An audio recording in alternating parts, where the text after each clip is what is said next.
Всем здорово! Сегодня я покажу, как сделать багажник, чтобы открывался с сигнализацией с брелка.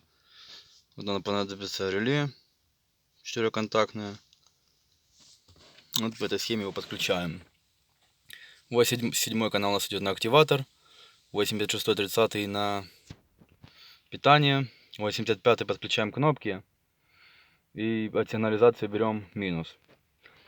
Вот сигнализация.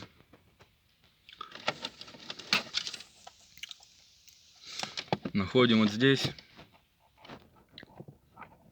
темно-синий провод. Я его нашел, вот он. И соединяем его с нашим 85 каналом реле. И сейчас я покажу, как это все работает.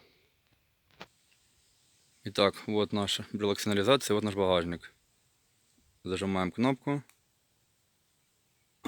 и багажник открылся.